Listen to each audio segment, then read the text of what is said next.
Setidaknya ada 7 ciri wanita hebat dalam kitab suci. Yang mana milikmu? Memang kita harus angkat topi kepada para wanita. Peran mereka dalam berbagai bidang perlu diperhitungkan, mulai dari bidang sosial, ekonomi, politik, sampai kesehatan, militer, pendidikan, dan keagamaan. Kita lihat dalam karya keselamatan Allah. Dari kitab suci, mulai dari kitab Kejadian sampai Wahyu, tampil tokoh-tokoh hebat, cemerlang, menentukan, dan membawa berkat bagi dunia. Setidaknya ada 7 ciri wanita hebat yang bisa kita temukan dalam kitab suci. Apakah ciri-ciri ini juga menjadi milikmu, hai para wanita hebat di luar sana? Atau mungkin bisa kita temukan pada diri ibu kita, mama kita, saudari, tante, atau teman. Mari kita lihat satu persatu. Pertama, rendah hati. Ciri pertama ini kita temukan dalam diri Maria Bunda Yesus. Ia terpilih dari ribuan wanita Nazaret untuk menjadi ibu Yesus. Kepilihannya itu sebenarnya bisa saja membuatnya menjadi sombong, tetapi tidak demikian. Justru sebaliknya. Bahkan ia berkata, "Jiwaku memuliakan Tuhan dan hatiku bergembira karena Allah Juru Selamatku, sebab ia telah memperhatikan kerendahan hambanya." Lukas bab 1 ayat 46-48a. Ia begitu rendah hati. Ia pasrahkan kepada Allah dan bersedia untuk bekerja apa saja yang dikehendaki oleh Allah dalam misi keselamatan. Pribadi Maria sungguh memberi teladan kerendahan hati yang luar biasa. Kita bisa ikut. Kita bisa temukan bahwa hasil dari kerendahan hati adalah batin yang bebas dan hidup yang ringan. Rendah hati adalah obat dari semua penyakit, dan itu sudah ditunjukkan, sudah diperlihatkan oleh Maria. Kedua, setia dan tekun dalam berdoa. Ciri ini kita temukan dalam diri Hana, ibu Samuel. Hidupnya sangat sulit. Suaminya Elkana punya 2 istri. Kita bisa baca dalam 1 Samuel 1-2. Hana mandul, sedangkan istri kedua Elkana, Penina, tidak. Ia mempunyai anak, 1 laki-laki dan 1 perempuan. Hana menjadi objek ejekan dan olokan karena tidak memberi keturunan kepada Elkana. Elkana memang mencintai Hana, tetapi ia selalu membuat hati Hana gusar dan sedih. 1 Samuel 1-6. Tapi Hana tidak putus asa. Ia bahkan lebih tekun berdoa dalam situasi itu.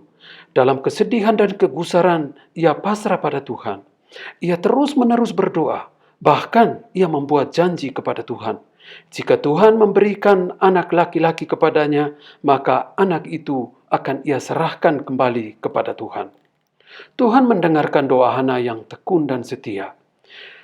Ia tidak putus asa. Tuhan melihat itu. Tuhan memberinya seorang putra yang diberi nama Samuel. Artinya, aku telah memintanya dari Tuhan. Yang ketiga, ciri berani melupakan masa lalu yang pahit. Ciri ini kita temukan dalam diri Maria Magdalena. Dalam Injil dikatakan ia adalah wanita yang darinya Yesus keluarkan 7 setan, Lukas 8:2. Atau wanita yang kedapatan berbuat zina.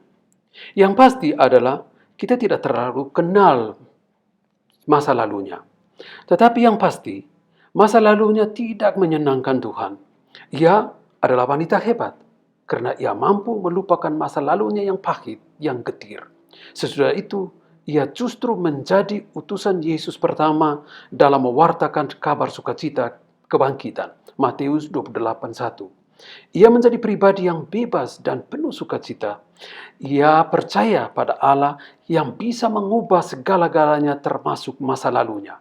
Masa lalunya malah menjadi kekuatan yang luar biasa untuk berpasrah, untuk mengalami kebaikan dan kemurahan Allah.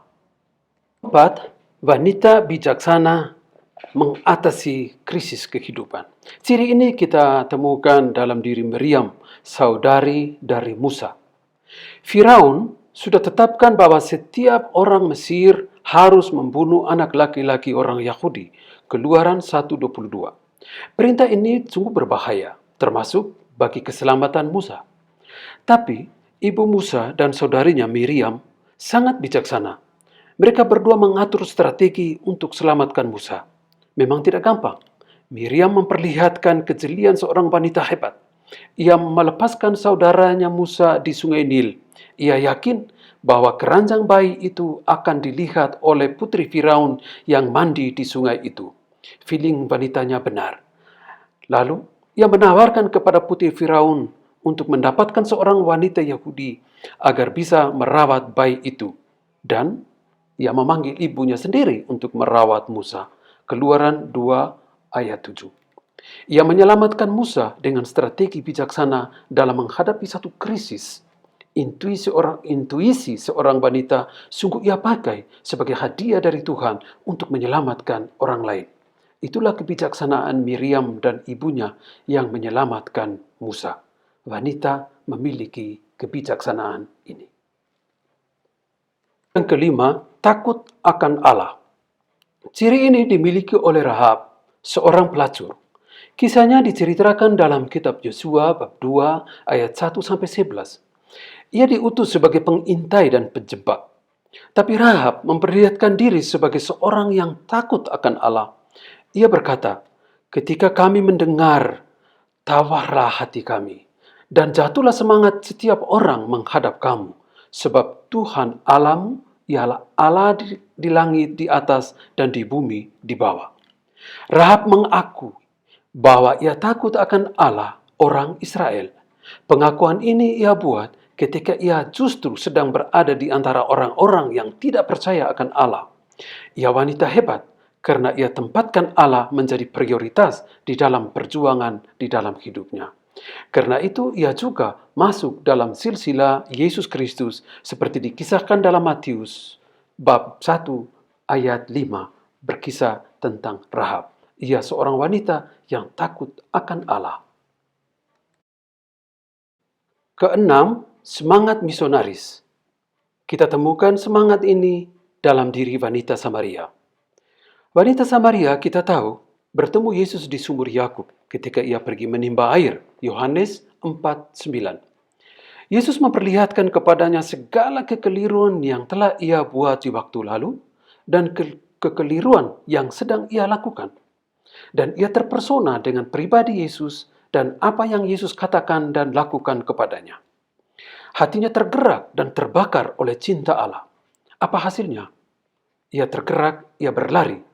Ia terdorong untuk kembali dan katakan pengalaman perjumpaan Yesus itu dengan orang-orang di kampungnya. Ia tinggalkan barang-barangnya di sumur itu dan ia berlari ke kampungnya. Dan ia katakan kepada mereka, "Datanglah, lihat, ia mengatakan segala sesuatu yang telah kuperbuat. Bukankah ia Mesias? Bukankah ia itu Kristus?" Semua orang keluar untuk menemui Yesus. Maria adalah wanita hebat.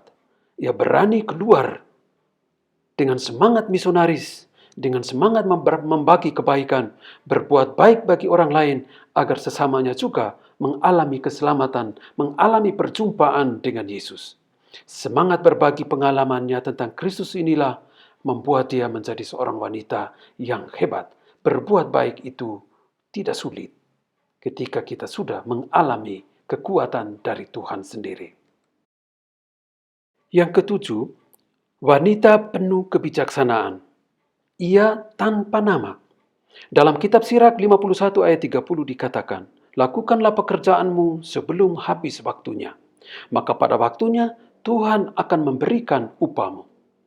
Kitab ini penuh nasihat dan kerinduan tentang kebijaksanaan, tapi tanpa nama. Maka pasti seorang dari banyak wanita besar kesayangan Allah. Mereka pernah ada, mereka ada, dan mereka akan selalu ada di dunia ini. Mereka adalah wanita-wanita yang bisa kita temukan dalam hidup kita setiap hari, di rumah, di kebun, di pasar, di kantor, dan di mana-mana. Wanita bijak dalam kitab ini adalah mereka yang setiap merawat keluarga dengan kata, tindakan, dan doa.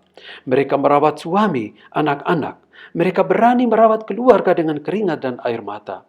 Mereka yang memberi kesaksian tentang kebaikan dan kemurahan Allah, kemurahan hati Allah, bukan dengan kata-kata, tapi dengan hidup konkret, pengorbanan, dan kasih sayang. Lakukanlah pekerjaanmu sebelum habis waktunya, maka pada waktunya Tuhan akan memberikan upahmu. Kata-kata kitab suci ini yang mau menggambarkan betapa besar dan pentingnya wanita yang penuh kebijaksanaan bagi dunia dan bagi gereja, bagi sesama, yang mewartakan kegembiraan, sukacita, dan pengorbanan.